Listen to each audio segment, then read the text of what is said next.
cette rencontre avec Paolo Bellomo, qui sera présenté par Cristiano Pelagatti, qui est dans le cadre du festival Italissimo à Lyon, un festival que, comme vous le savez, on organise depuis 4 ans ici à Lyon. C'est un festival qui est né à Paris il y a 10 ans. Depuis 10 ans, on s'efforce d'apporter les meilleurs de la littérature et de la culture italienne en France. On favorise les échanges entre les écrivains italiens et français. Donc depuis 4 ans, on est là à Paris grâce à la collaboration de l'Institut culturel italien, de la Consulat général d'Italie, de la librairie des Citres, de Lucio la Vagabonda et si j'oublie quelqu'un encore, la Villa Gilet, où on sera un peu plus tard ce soir avec Alberto Toscano et Enrico De Aglio. Et puis on va revenir ici demain avec Marco Lodoli et puis à l'Institut culturel italien avec d'autres écrivains. Donc je vous invite d'aujourd'hui jusqu'à dimanche à suivre notre programme. Vous avez les programmes là, il y a plein de choses intéressantes. Et voilà, on ne veut pas être très long, je vous laisse avec Paolo Bellomo et son livre. Et donc merci beaucoup d'être là et j'espère de vous revoir dans les autres occasions du festival. Merci beaucoup. Merci Fabio. Donc bonsoir à tout le monde et tout d'abord je remercie Fabio pour la présentation et les remerciements. De ma part, je remercie tout d'abord Paolo Bellomo qui aujourd'hui va nous présenter son premier roman publié par les éditions Tripode, Fayel et les histoires du monde. Particularité, nous sommes deux Italiens qui vont parler en français d'un livre, son premier roman écrit bien évidemment en français. Alors, pour décrire un petit moment notre invité, avant de passer à parler, à raconter cette histoire fantastique, Paolo Bellomo est un dramaturge, libraire, traducteur. Vous avez grandi à Bari et en 2011, vous êtes arrivé à Paris. Vous êtes diplômé en littérature théâtrale. Et vous êtes traducteur, vous avez participé, vous êtes membre fondateur d'un collectif de traduction théâtrale justement qui s'appelle La Langue de Bourrico. En parlant de traduction, vous traduisez des romans de Célia Odar, Alessandro Robecchi qui d'ailleurs a été invité l'année précédente ici à Italissimo et de Charles Duchassois, des auteurs un petit peu plus anciens.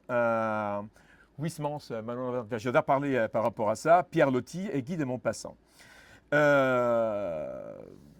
Le Tripode, c'est son premier roman, comme je vous disais, écrit en français. La première question, Paolo, tout d'abord encore merci d'être là. Votre parcours en personnel vous a permis de traverser des langues différentes, des formes artistiques différentes, jusqu'à cette première expérience dans la narration avec un roman qui n'est pas écrit dans votre langue. Et d'ailleurs, la question de la langue est un élément très important tout au long de la narration. Il y a des langues qui sont perdues, découvertes, retrouvées, et aussi une langue qu'on décide de ne pas... à laquelle on renonce, je pense aux bâtisseurs qui décident de travailler et de vivre dans le silence. Donc la première question, la plus spontanée, pour quelle raison vous avez fait le choix d'un premier roman en français et quel obstacle vous imposez la langue italienne pour déployer votre imagination? Si d'obstacles on peut parler, bien évidemment. Merci Cristiano, merci Fabio, merci à l'Institut de Culture, merci à la librairie des Citres de nous accueillir, c'est vraiment de m'accueillir. C'est vraiment un plaisir d'être là, tout d'abord. Et pour, disons, contextualiser légèrement le tout pour les gens qui n'ont pas encore lu le roman, je vais esquisser brièvement ce qui se passe pour que ce ne soit pas juste abstrait. On est avec le petit Fayel, un garçon qui a 6-7 ans environ, qui vient de perdre son père, qui a été assassiné, on ne sait pas trop pourquoi, par qui. Et la communauté de la ville dans laquelle Fayel a grandi, qui jusque-là avait été d'une énorme bienveillance envers Fayel, envers sa famille, se retourne petit à petit contre lui, contre sa famille, éminemment sa mère. Et Fayel, sa mère et sa toute petite sœur seront amenés à quitter la ville dans laquelle ils étaient jusque-là. C'est ça aussi qui fait que la langue intervienne, une autre langue intervienne. Ils vont se construire une autre vie à la montagne, dans une région où on parle une autre langue, où il y a d'autres corps qui bougent différemment, d'autres métiers. Et oui, peut-être, j'en dis pas plus pour l'instant. Oui, peut-être que quelque part, la violence qui avait été enclenchée par la spirale de violence du premier assassinat amènera Faïel et sa petite sœur à retrouver leurs anciennes villes dans des circonstances qu'on ne peut pas trop imaginer au début du livre, dans une espèce d'imaginaire de conte. Voilà. Et pour revenir à tes questions, j'en vois deux, à la fois les différentes formes dans lesquelles j'ai navigué et la question de la langue. Je vais commencer par la langue, peut-être. Non, en réalité, ça s'entremêle. À la base Faïel est un livre qui est né de plusieurs morts, quelque part. À la base de Faïel, il y a un chant qui a existé, que j'ai composé avec un ami compositeur, qui est né pour une création théâtrale qui devait être une réécriture des Perses d'Échille, qui est une pièce que j'aime beaucoup, dans laquelle la première scène, ça s'ouvre avec... on est dans le palais des Perses, il y a ceux qui sont restés, et tous les autres qui sont partis à la bataille. Et c'est une scène d'une grande solitude, on a l'impression que l'espace vide autour du palais est immense, et ça... Peut-être la dynamique entre ceux qui sont restés et ceux qui sont partis parlait à mon expérience d'émigré, je ne sais pas, il y avait quelque chose qui me touchait énormément là-dedans. Et dans cette solitude, où j'imaginais des plafonds très très hauts, il y a un chant qui est né, à l'époque, un dialecte, dans mon dialecte, le dialecte de Bari, qui est une ville dans le sud d'Italie, et c'était un chant de deuil. C'était le chant de deuil d'une mère qui avait vu son fils partir à la guerre, et qui quelque part ne voulait pas s'avouer qu'il était déjà mort. La pièce a commencé à se monter. Finalement, elle ne s'est pas faite. La compagnie dans laquelle elle était produite aussi a capoté. Et c'était un peu douloureux, c'était une expérience longue. Mais face à cette mort de la compagnie, je me suis dit, qu'est-ce que j'ai envie de préserver? Et il y a ce chant qui est apparu. Et du coup, j'ai appelé le compositeur Jacopo Raffaele, qui vient plutôt du monde de la musique baroque, de la Renaissance, qui avait fait avec une mélodie toute petite, striminzita, on pourrait dire en italien, que je lui avais rendu quelque chose d'assez magique et qui me faisait vibrer. Et je lui ai dit, ça te dirait si, sur le même principe créatif, on écrit 8 autres chants. Et il a dit, vas-y, j'aime beaucoup travailler avec toi, je te suis là-dessus. Et je me suis donné comme contrainte créative d'écrire 3 chants de deuil, 3 chants de guerre et 3 chants de joie. Et à ce moment-là, ça dure une petite année. On est plutôt, les deux, très contents du résultat. On se dit, qu'est-ce qu'on fait? Elle dit, on fait un concert. Et en même temps, il y avait peut-être quelque chose qui restait du monde du théâtre dans lequel la création avait commencé. Il y avait une matière qui pour moi était plus qu'un concert. Chaque fois qu'on faisait entendre ce répertoire à des gens, les gens ne savaient pas d'où ça venait, de quelle époque ça venait. Il y avait un trouble. Et j'ai dit, on va jouer une supercherie. On va mettre un ethnomusicologue en scène qui va dire que c'est un répertoire retrouvé. Je commence à écrire ça et je me dis, mais pourquoi laisser les gens jusqu'au bout dans la supercherie? C'est dommage. Il faut que l'ethnomusicologue perde pied à un moment donné. Et comment il peut perdre pied? Et parce que les gens face à qui il commence à présenter ses chants ne réagissent pas à son savoir universitaire. Il y a quelque chose de trop froid. Et là, il se laisse aller et il raconte l'histoire, le conte qui relie les chants entre eux. J'écris ça, j'envoie ça à un metteur en scène italien qui me dit, j'aime beaucoup ton imaginaire, mais j'aime pas du tout la forme que tu as donnée à ta pièce. Du coup, c'est rassurant. Voilà. Si tu m'écris quelque chose de plus incarné, un livret d'opéra, une pièce avec une dramaturgie un peu plus shakespearienne, je te suis. J'étais content parce que c'était un interlocuteur qui me plaisait. Et au bout de 2 semaines, je fais, il est gonflé, j'aime bien ce que j'ai fait, j'ai pas envie. Mais je crois que, mine de rien, il avait semé une petite graine parce que quelques semaines après, je me suis assis à table et il y a la voix de ce petit garçon, de Faïel, qui a commencé à parler, qui était un personnage qui n'était pas dans la pièce originelle et qui a commencé à me parler en français. et qui a commencé vraiment avec la phrase qui inaugure le roman, c'est la première phrase qu'il m'a dit. Et j'ai décidé de le suivre. Je croyais que c'était un monologue, c'était toujours pour le théâtre, mais au bout de 5 pages, je voyais que j'étais en train de mettre des choses qui n'allaient jamais passer sur scène. Il y avait du plaisir qui était là. Je me suis dit, continue. Au bout de 10 pages, j'ai dit, c'est peut-être un roman. Et le roman qui est une forme qui m'a toujours fait peur, parce que l'architecture des grandes choses m'a fait peur. Quelque part, cette peur a été escamotée par le fait que j'avais la trajectoire du conte que j'avais écrit dans la pièce de théâtre. Le français, pourquoi le français? La voix de Fayel était en français. La voix de Fayel était en français, et pour moi, c'était déjà quelque chose d'évident. C'est-à-dire, je n'avais pas envie de m'opposer à cette parole qui me donnait du plaisir. Et du coup, c'était vraiment une envie de suivre ce plaisir-là, de suivre Fayel qui me parlait dans cette langue. Et après coup, on m'a posé cette question à plusieurs reprises. J'imagine. Et du coup, j'ai dû réfléchir peut-être à des raisons plus sous-jacentes par rapport à ce geste. Et je crois que mon expérience de l'écriture en italien, avant, c'était par rapport à des paroles de chansons, des poèmes, où c'était vraiment un travail très minutieux que je faisais et qui me tenait l'esprit occupé toute la journée. Et sur un roman, c'est juste cauchemardesque si on écrit comme ça. Et je crois que le français m'a permis de lâcher le fantasme de maîtrise de la langue, que je pouvais écrire sans fantasmer le fait que j'allais bien écrire. Je savais que j'allais mal écrire quelque part, et que de toute façon je devais revenir dessus, et que de toute façon il y aurait quelqu'un qui me relirait. Et ça m'a délesté d'un poids, et ça m'a peut-être permis de aussi lâcher l'imaginaire davantage, m'occuper d'autre chose de prime abord que la langue. Après, il y a tout un travail de réécriture très très fort, ou très intense qui a suivi le premier jet. Mais dans ce premier jet, j'étais un peu tête baissée et j'essayais de suivre la logique des personnages, suivre la logique des scènes et voir apparaître des choses. C'est ça qui a joué, je crois. Ouais, c'est déjà quand même un rapport à la langue qui est très intéressant.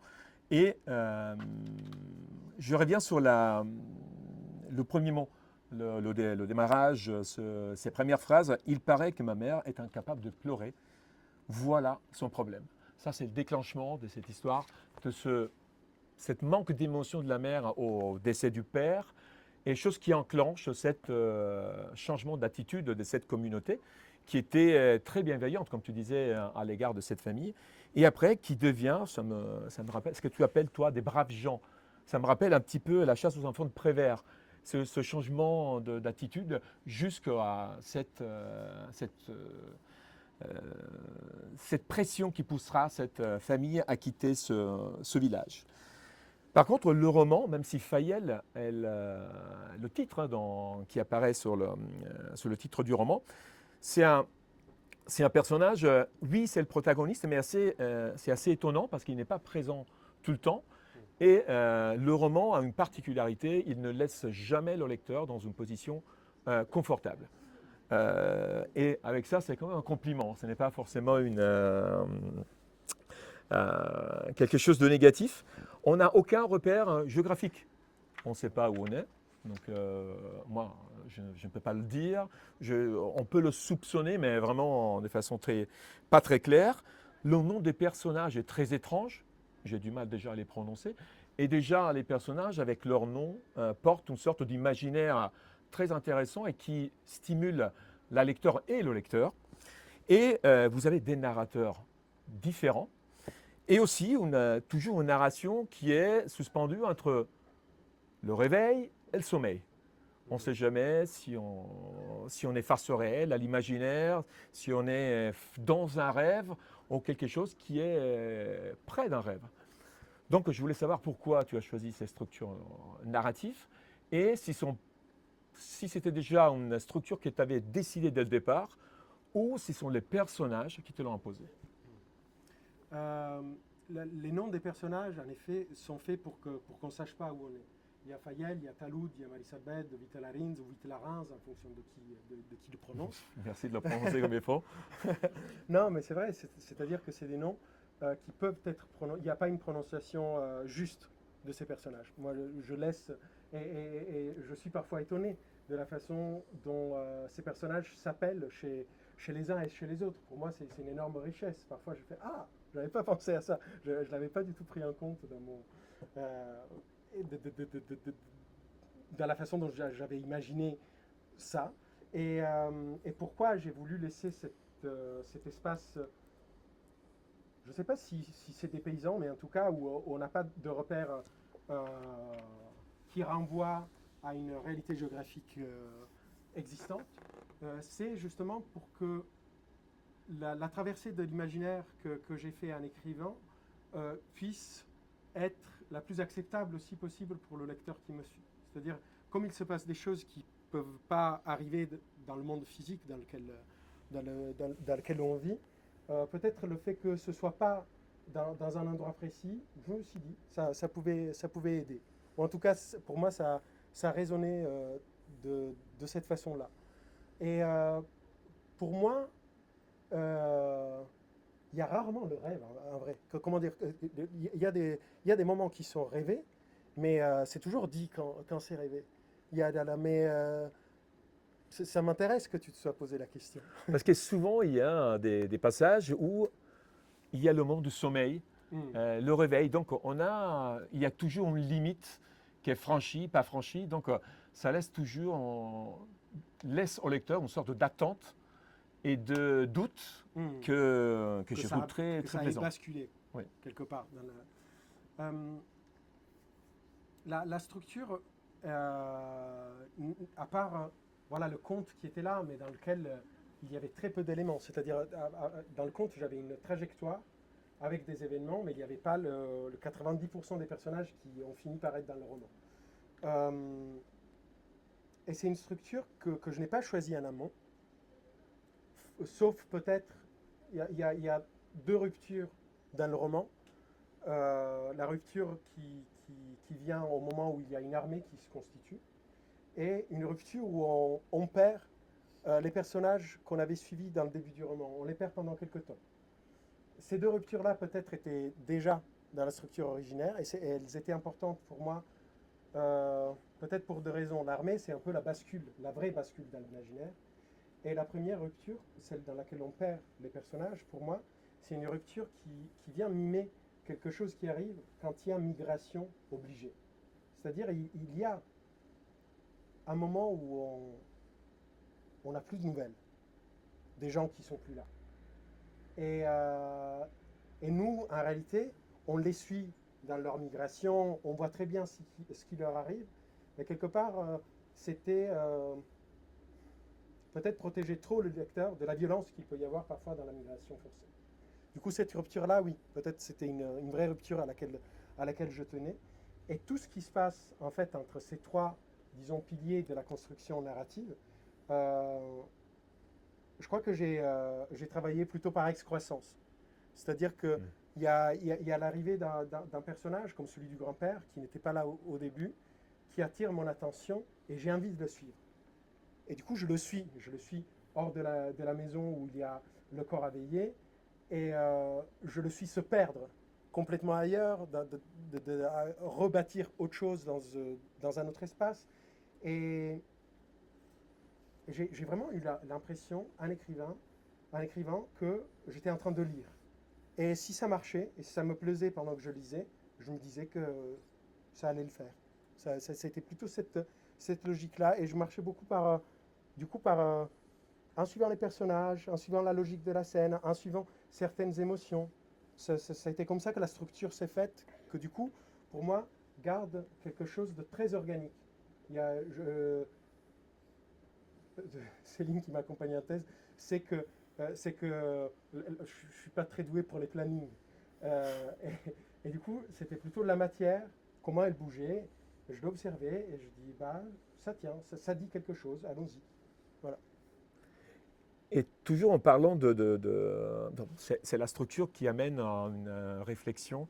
c'est comme tu disais, Fayel et sa famille doivent quitter leur ville. Donc il y a l'idée du départ, de quitter ses origines. Et par contre, il y aura des années plus tard un retour. Un retour qui est quand même assez complexe.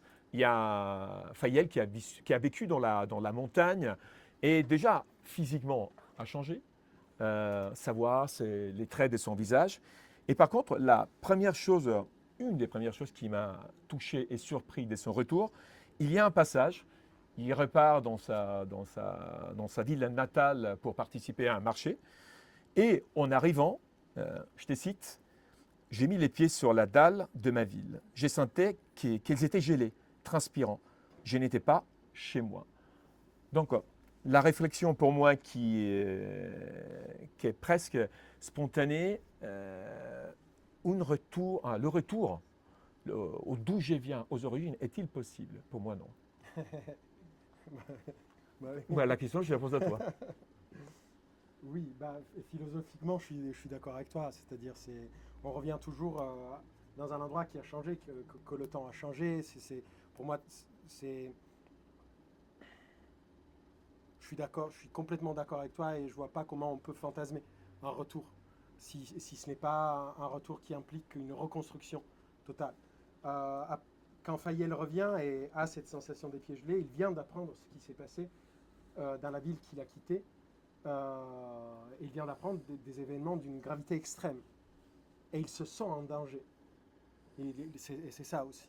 Et il est frappé par le fait que dans sa ville, avant qu'il parte, du coup une dizaine d'années avant, en fait, il n'y avait pas de numéro dans les rues, il n'y avait pas d'enseigne, il n'y avait pas d'écriteau d'enseigne. Et il voit qu'il y a des numéros à côté des portes, il dit mais ça sert à quoi ça? Quelle logique peut vouloir imprimer ça dans une rue? Le cordonnier avait une chaussure en fer dans cette aventure. Pourquoi on a besoin d'avoir cordonnier? Il y a quelque chose qui le dépasse. En fait, il est dépassé par une logique qui n'est plus du tout celle de son enfance. Il se sent exclu chez lui. Il n'est pas chez lui. Et peut-être il le dit pas comme ça, mais là, en parlant, je me dis, peut-être il y a quelque chose chez lui qui se sent plus à l'aise et plus à la maison, là où il a passé le reste de sa vie aussi. Il y a quelque chose de cet ordre-là, je crois. Et pardon, je brode aussi sur tout ce que tu m'as dit. C'est peut-être l'impossibilité du retour vient faire écho aussi à une autre chose qui était constitutive du roman, qui était déjà constitutive du travail sur les Perses. C'est aussi, tout comme j'ai eu besoin de me défaire du fantasme de la maîtrise de la langue, j'ai aussi eu besoin de mettre en scène une déconstruction du fantasme des origines et peut-être aussi du retour.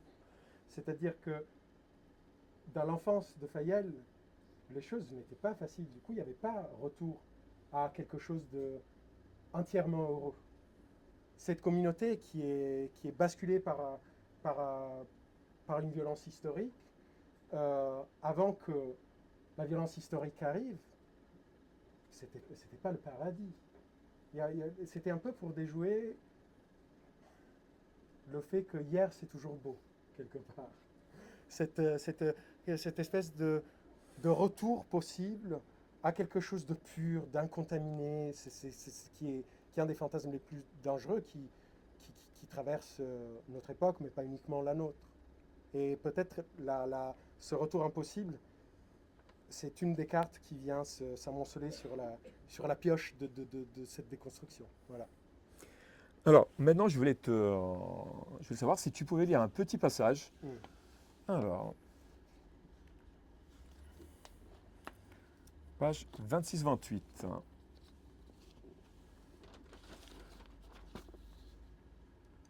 On est avec Fayel encore petit.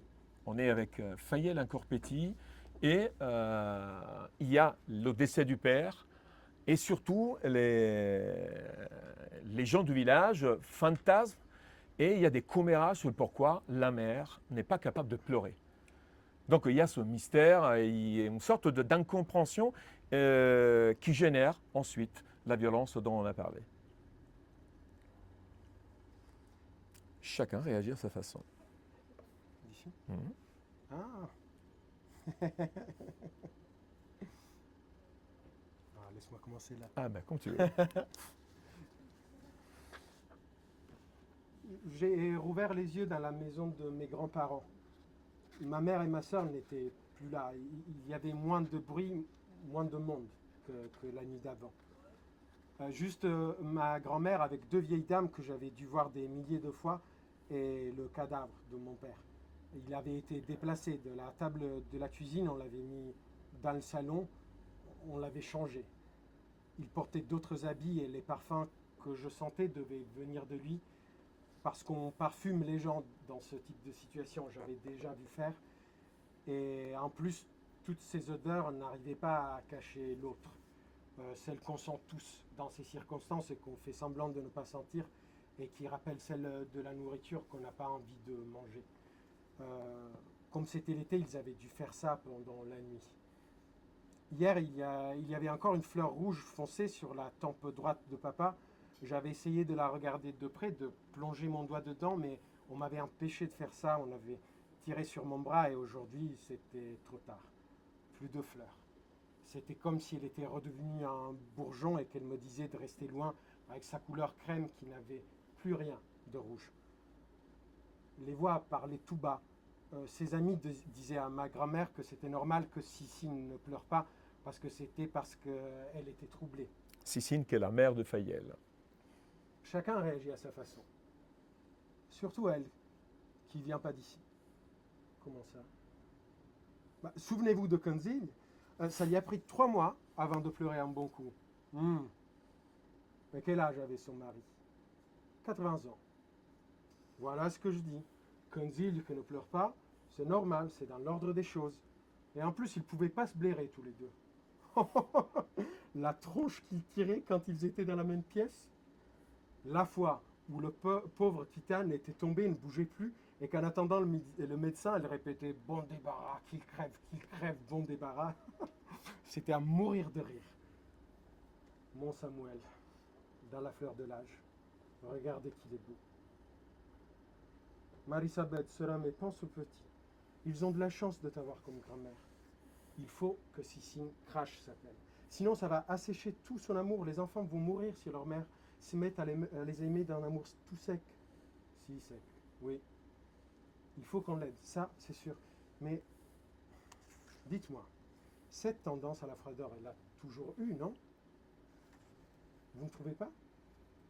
Il faut qu'elle chante avec nous aujourd'hui. Je suis d'accord, la pauvre, ça va lui ouvrir le robinet des émotions et tout va bien se passer. Elle n'a jamais aimé chanter. Ce n'est pas vrai. Mais qu'est-ce que tu as? Autant pour moi, tu as raison, ce n'est pas vrai. Je crois que ce sont nos chants qu'elle n'aime pas. Toujours elle a dans la bouche des chants qu'elle tire de ne sais où. Elle est timide. Et moi, je suis vierge. Non, toi, t'es bête. Arrêtez un peu. Assez, le petit est là. Elle est où, maman? Elle est passée chez vous, elle revient tout de suite, mon mignon. Je veux maman. Mon petit. Tu sais quoi, jeune homme? C'est moi, Tata, qui vais t'accompagner chercher ta maman. On arrive là. Voilà, c'est parfait. Alors, j'ai demandé à Paolo de lire ce passage parce que on est dans un... C'est quelque chose qui m'a surpris, chose assez rare dans ce genre de narration. Il y a un humour qui est vraiment toujours présent dans la narration. Et tu parlais de chant qui accompagne, qui est à l'origine de cette histoire. Même l'humour a cette forme-là. Ce n'est pas un chant comme on peut l'imaginer, mais il y a toujours un chœur de personnages, les rumeurs de village, les rumeurs entre un petit commerce. Donc, quel rôle joue l'humour dans ce roman et pourquoi tu as choisi cette forme? Merci. Cristiano, au déjeuner, m'a dit qu'il trouvait qu'il y avait de l'humour dans mon roman et j'étais ravi parce que c'est quelque chose sur laquelle personne n'a jamais mis l'accent et j'étais très content.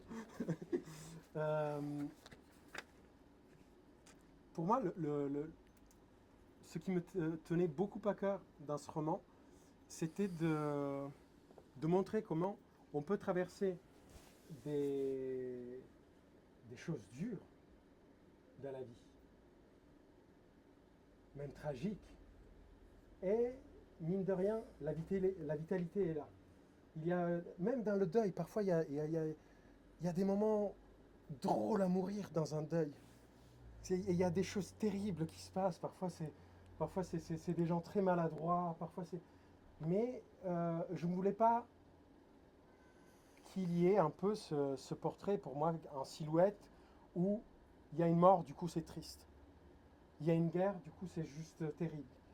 Pour moi, mon roman devait ressembler à la vie. Et du coup, dans ces situations-là, et pas que, dans plein de situations, parce que l'humour est là, même quand il y a des accalmies, il y a des grands moments de communion, de joie, dans des relations intergénérationnelles. Mais en tout cas, pour moi, c'est un des ingrédients qui nous permettent de vivre, et de vivre bien avec les siens. Et ça aurait été extrêmement idiot de priver mes personnages de ça. Je sais pas si j'ai... Oui, non, mais parfaitement. Non, mais ça m'a surpris parce que ce n'est pas, à la limite, l'humour dans une narration, oui, mais c'était vraiment le fait de passer toujours par des cœurs des personnages qui est c'est assez surprenant et c'est assez étonnant. Non, par rapport à l'aspect du cœur, c'est... oui, en effet, il y avait pour moi la nécessité de rendre quelque chose qui n'arrivait peut-être qu'à très peu de personnes, qu'un foyer, immédiatement collectif. Et ça, c'était la dimension de la petite ville qui me l'a permis. Et pourquoi, je ne sais pas trop, mais c'était une exigence pour moi, que ce soit partagé, que ceux qui arrivent ne restent pas dans un groupe restreint de gens, que ça ait un écho beaucoup plus vaste. Et du coup, les chœurs, par exemple, en effet, il y a plusieurs moments qui me font... Un des passages que j'adore le plus dans le Quel pasticciaccio brutto di Via Merulana de Gadda, c'est le moment où les gens s'attroupent devant le bâtiment pour essayer de comprendre ce qui s'est passé. Et sur 5 pages, on a les voix du commérage qui s'entremêlent et qui créent en fait immédiatement un chœur, une communauté. Et moi, quand j'ai lu ça chez Gad, j'ai dit, wow, on peut faire ça. Et voilà, je voulais que bon, évidemment, sans arriver à Gad, je ne pouvais pas ne pas mettre ça dans mon roman. Voilà. Et c'est surprenant parce que la lecture me donne, me pousse à une question qui concerne le rapport, le frère et la sœur. C'est un rapport assez déséquilibré pour moi, dans le sens que, oui, Faïel est l'aîné, mais par contre, la sœur a une force de caractère que le frère n'a pas. Et elle a une énergie, elle est très entreprenante. Et par contre, tu as choisi de faire raconter cette histoire à Faïel. Et ce qui me fait... La question était pourquoi, mais je me dis, quand je t'ai entendu lire le passage, tu as donné à ta voix une sorte de bégaiement, comme de peur, et c'est ce que Faïel a au moment du décès de son père. Est-ce que tu avais besoin, pour raconter cette histoire, d'une voix d'un enfant angoissé, terrorisé, comme tu as d'ailleurs transmis en lisant, par rapport à celle de sa sœur? Pourquoi l'un et pas l'autre? Bah, quand ça arrive, Nenel est un nouveau-né déjà. Et ensuite, on verra Faïel avoir 10 ans de plus et Nenel 10 ans de plus, 8 ans de plus. Du coup, c'était... J'ai pas été attiré par la perspective de faire un roman expérimental où je faisais parler un nouveau-né déjà. Non, mais... Non, mais... mais plus que la nécessité de l'angoisse, parce que du coup, en grandissant, Faïel perd cette angoisse quand même, et il continue à nous raconter cette histoire. Il n'y aura pas que lui qui prend la parole, et Nenel, à un moment donné, va parler aussi. Hein. Oui. Et, plus que... la nécessité de l'angoisse de Fayel. Fayel est un personnage, en effet, qui est beaucoup moins entreprenant, comme tu l'as dit, que Nenel, qui est en admiration de sa petite sœur. Il dit, mais pourquoi j'ai pas pensé ça à son âge? Il est juste... Waouh, on peut faire ça. et Fayel est un narrateur peut-être idéal, justement parce qu'il est moins dans l'action, il a toujours ce retrait de la vie. Et peut-être ça le rend un meilleur observateur qui enregistre avec ses yeux tout ce qui se passe autour de lui. Et d'ailleurs, la parole de Nenel, qui, pour la personnalité qu'elle a, est une parole qui arrive à un moment précis du roman où elle n'est pas tout à fait elle-même, elle est un peu habitée par quelque chose. Peut-être la parole de Nenel aurait été une parole trop immédiate, trop nue, trop sincère. Et c'est très dur d'écrire dans la sincérité, je trouve. C'est ce qu'il y a de plus dur. Et pas parce que Fayel ment au lecteur, mais peut-être il ment à lui-même. Ou il ne voit pas certaines choses, il se met des entraves. Nenel n'a pas d'entraves. Et quelque part, les entraves permettent au personnage d'ancrer son regard sur la réalité. Ou en tout cas, moi, ça m'a permis ça. Et en parlant des personnages, on a vu les deux frères, il y a aussi le personnage de la mère, il y a le personnage de Sarah, qui sont plutôt présents dans la narration. Par contre, il y a un personnage, j'ai du mal à dire mineur, qui s'appelle le petit garçon de la Chênaie. Alors, il apparaît par moments dans la narration. Parfois, je me suis dit, il existe vraiment, c'est le fruit de mon imaginaire. Est-ce que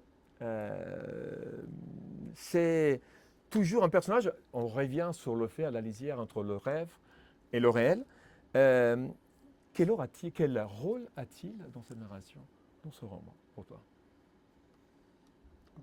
J'ai envie de répondre son rôle, c'est-à-dire que c'est ce que tu as décrit, ton hésitation, je l'ai encore aujourd'hui. C'est-à-dire, je ne sais pas. Je ne sais pas si... En tout cas, ce que je peux dire, c'est Fayel l'a rencontré. Pour moi, il n'y a pas le moindre doute. Et c'est le seul qui le rencontre? Ça, je ne sais pas. Ah, d'accord. Ça, je ne sais pas. C'est-à-dire que face à lui, Fayel a des gens qui ne se souviennent pas de ce garçon, mais est-ce que c'est une question de souvenir? Est-ce que c'est une question de régime de réalité? Je ne sais pas pourquoi ils lui disent de qui tu parles à un moment donné. Et pour quelle raison? Je ne sais pas. D'accord, écoute. Vraiment, je ne sais pas. Ok. Et on parle toujours ce petit garçon qui apparaît et qui disparaît. Oui. Et qui n'est pas le seul à apparaître et à disparaître. Il y a beaucoup de personnages qui arrivent. Je pense au grand-père de Fayel. Il y a un moment, il est là, il disparaît. D'autres, c'est la même chose. Donc, il y a ce garçon. Il y a souvent, en parlant de Nenel, cette sorte de fusion-disparition dans la nature. Et je t'avais glissé 2 mots avant la rencontre. On dirait quasiment que la disparition est une identité. Développe. Non, parce qu'effectivement, on dirait que c'est vraiment une sorte de forme d'existence. Tu insistes tellement sur cette particularité, ça implique tellement de personnages qui m'a quand même surpris. C'est quelque chose que je n'avais pas conceptualisé, dont je n'avais pas conscience avant que tu m'en parles. Ça, c'est certain pour moi. Si j'essaie de m'écouter en t'écoutant, en t'entendant, beaucoup des personnages que tu cites et que disparaissent, souvent ils disparaissent aux yeux des autres, mais pas nécessairement dans le roman. Sans doute. Ils se construisent une vie ailleurs. Et éminemment, le grand-père, à un moment donné, en effet, on perd sa trace, mais le lecteur le retrouve. Il le retrouve entouré par des gens qu'on ne reconnaît pas immédiatement, dans une vie qui n'est pas tout à fait celle dans laquelle on l'avait vu évoluer jusque-là.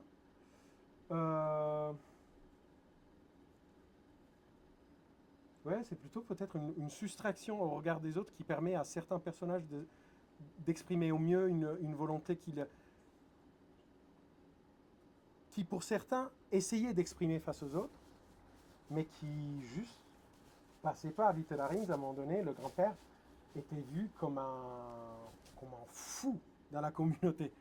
Il le voit parler avec d'un coup comme un illuminé, chanter chanter un chant de deuil comme si c'était un alléluia empli de joie, de force, et ils se disent qu'est-ce qui lui arrive, il faut qu'on fasse quelque chose pour lui. Mais en réalité, il trouvera sa destinée en s'occupant très bien de lui-même et même de beaucoup d'autres gens. Il était juste devenu inacceptable dans la communauté dans laquelle il avait évolué jusque-là. Et la disparition dans la nature, ça c'est Nenel qui vient contaminer certains des personnages, en effet. Il y a des gens qui ont différentes communautés et qui parfois choisissent de basculer vers l'une et on perd leurs traces. Ça nous arrive, hein, même dans des groupes d'amis, dans les groupes de jeunesse, ça arrive tout le temps. Même de l'époque du lycée, de la fac, quand parfois on a du mal à retrouver les noms de certaines personnes alors que dont on a été très proche peut-être pendant 6 mois, évaporés. Là, ils évaporent dans des circonstances précises, mais voilà. Et puis, alors j'ai une dernière question et après on lira un passage. Et après on laissera la place au public s'il y a des questions. Dans ce roman, les animaux ont une place très particulière. Ils sont présents en des moments aussi importants.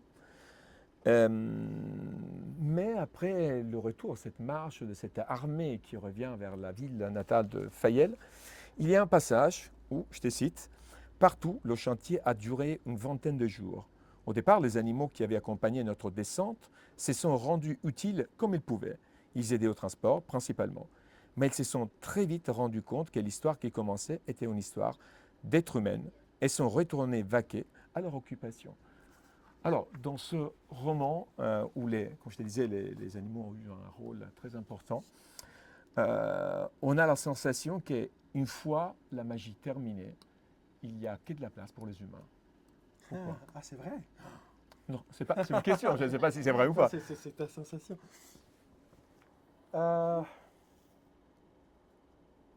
Il y a quelque chose de l'ordre de la... À un moment donné, il y a beaucoup de frontières qui tombent entre les différentes espèces, entre les différents êtres, même entre les différentes langues. Il y a beaucoup de frontières qui tombent. Et c'est nécessaire à ce moment-là. C'est le moment de l'urgence. C'est le moment d'une conquête. C'est un moment exceptionnel. Quand ça commence à retomber, petit à petit, certaines frontières se reconstituent, dont celle, dans un certain espace, entre êtres humains et animaux. Mais c'est aussi il faut être aussi méfiant. Là, c'est Fayel qui parle, je crois. Oui. Fayel ne sait pas tout. C'est-à-dire, il y a des choses qui vont contredire la phrase qu'il vient de citer. Il y a un personnage éminemment Franguy qui va rebrouiller de son côté ses frontières. Nenel, elle dit des choses, mais on sait qu'elle peut mentir là-dessus parce qu'elle a un espace à protéger aussi. Mais il y a quelque chose, oui, de l'ordre du moment exceptionnel et d'un retour à peu près à la normale. Voilà. D'accord. Alors, une lecture, et puis on laissera la place au public. Do gente não sei. Ou 263. 63. C'est la Choledge. On est avec une armée de chanteurs. Toujours les chants qui accompagnent la narration du début jusqu'à la fin.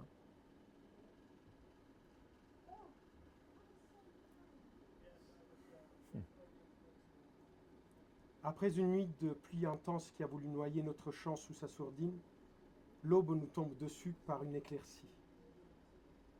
Ces couleurs viennent d'un autre monde. Nous ressentons tous les millions de kilomètres qui nous séparent du soleil. Nous sentons sur nos peaux chacun des millimètres que cette lumière a dû forer dans le vide de l'espace dans le trop-plein de l'atmosphère pour arriver jusqu'à nos yeux. Nous ne sommes pas encore des millions, mais nous voulons rendre à cette étoile une goutte de la splendeur qu'elle nous offre.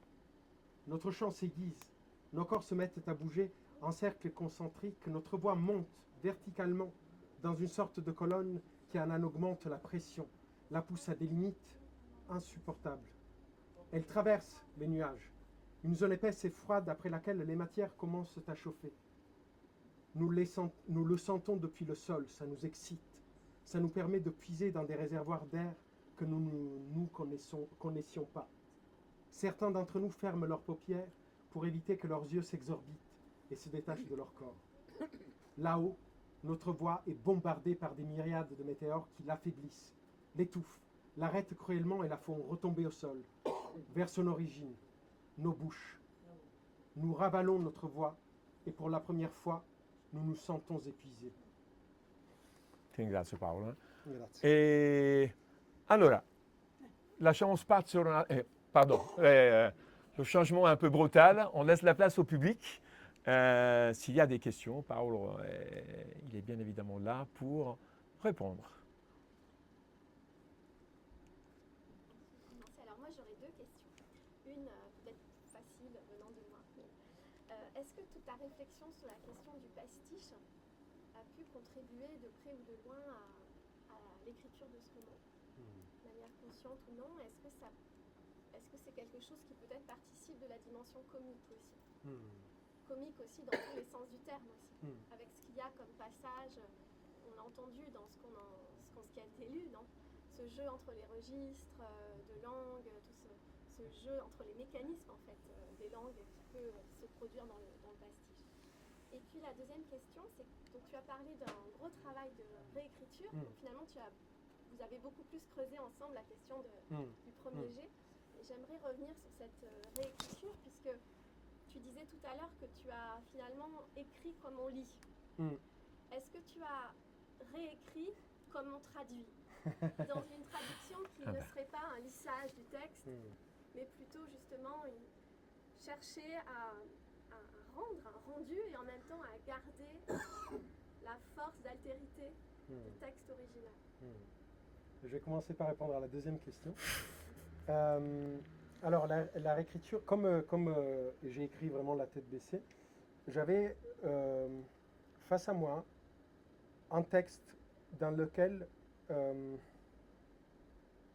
je perdais les voix de mes personnages, les voix de mes narrateurs. C'est-à-dire qu'il y avait une espèce de indistinction entre la voix de Fayel et la voix du narrateur omniscient. Il y avait les moments où Fayel devenait ado et qui changeait de voix, il continuait à garder un peu trop de l'enfance. Du coup, et par ailleurs, il y avait des passages où on aurait dit que c'était un chercheur universitaire qui analysait une scène avec une écriture très sage, très élégante, mais qui ne ressemblait plus du tout au personnage que j'avais écrit au début. Du coup, il y a eu toute une phase de réécriture qui a duré 7 mois, 8 mois peut-être, où, en fait, déjà j'ai essayé de comprendre où la voix de Fayel s'arrêtait et la voix des autres narrateurs commençait, et du coup par mettre un peu des piquets. Et à partir de là, j'ai défait la rationalité du texte, l'élégance du texte, pour la ramener à la voix de Fayel, beaucoup. Et pour la rendre, quelque part, pour la rendre plus barbare, la désassagir. Et ce qui m'a permis, derrière, de retravailler aussi la voix des narrateurs sous un registre beaucoup plus détaché, avec plus de recul, et où j'ai pu me permettre aussi un peu un plaisir du moi adulte aussi, où je pouvais décrire les choses avec, en étant un peu plus malin, en étant beaucoup plus complice avec le lecteur, en le prenant sous le bras. Voilà, il y a toute cette phase du travail de réécriture qui a été là, mais que je n'ai pas vécu comme une retraduction, parce que c'était plutôt peut-être le travail du palimpseste, d'essayer de faire ressurgir la vraie nature de ces différentes voix. Et pour répondre à la question du pastiche, du coup, de tout ce qui est du travail à la manière d'eux. J'avais pas du tout pensé pendant l'écriture, mais maintenant, en m'entendant parler de comment j'ai réécrit, c'est peut-être là que tout le travail que j'ai fait sur les pastiches a pu m'aider à comprendre qu'il y avait pour utiliser un mot, certains stylèmes, en gros certaines tournures, qui appartenaient à Fayel et uniquement à lui. Et ça m'a permis aussi de créer cette distinction.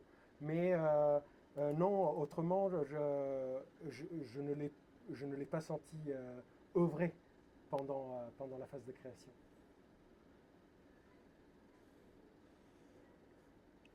D'autres questions? Oui. Maintenant que le livre est écrit en français, est-ce que vous avez l'impression que si vous l'aviez écrit en italien, il aurait été très différent? Aucune idée. Aucune idée. Alors, l'agent que s'occupe de la vente des droits à l'étranger m'a demandé si, pour moi, c'était une condition sine qua non, si c'est traduit vers l'italien, de le traduire moi-même. Moi, j'ai dit que j'aimerais bien en faire l'expérience. Et il m'a demandé, du coup, de lui en traduire des extraits. Du coup, je me suis essayé. C'est une expérience assez troublante. Et éminemment, il y a une des voix narratives qui change radicalement. Des choses que je ne me permettrais jamais en tant que traducteur. Mais éminemment, le narrateur omniscient, il arrive à mon écriture un peu ce qui arrivait, toute proportion gardée, à Beckett quand il se traduisait vers l'anglais. En fait, la langue a beaucoup plus de couches en italien chez ce narrateur omniscient qu'en français. C'est-à-dire il est beaucoup plus malin en italien, je ne sais pas pourquoi. Voilà. C'est intéressant, comme la psychologie change quand même un tout petit peu, je pense que selon les langues dans lesquelles on écrit. Moi, il me semble que, bon, moi je fais de l'allemand, donc, mais je sais que quand j'écris en allemand, je me permets certaines choses que je n'écrirais pas en français, donc c'est pour ça que je me posais la question. Ouais, ça change un peu d'état d'esprit. Ouais, c'est comme s'il y a d'autres connexions qui se font et du coup, ça se reconfigure différemment. Et s'il n'y a pas d'autres questions, on fait entendre un des chants qui était à la base du... Alors il faut être clément parce que c'est une maquette, c'est-à-dire que c'est le compositeur qui a fait toutes les voix, même les voix féminines. Du coup, il y a pas mal de voix de tête, et vous verrez.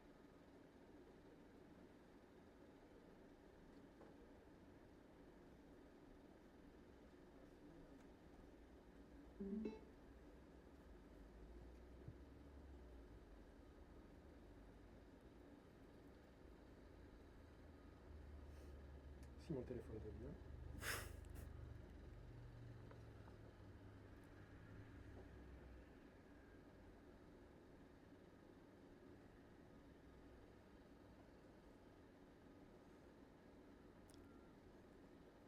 Je vais passer par un autre biais.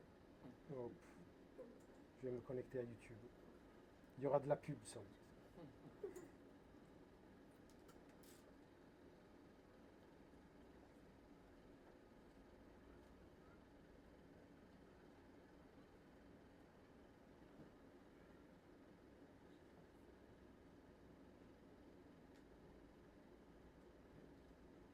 Vacances sur Booking.com, je peux incarner plein de teams à faits différentes.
voilà, parlavamo di canto, ça c'est le chant qui a un petit peu transporté cet ouvrage. Donc on remercie Paolo Bellomo, Fayel, Les Histoires du Monde, donc histoire extraordinaire, conseil de lecture. Voilà, il sera là pour une petite dédicace là, maintenant à la fin de la rencontre. Donc on le remercie. Ciao Paolo, grazie. Grazie.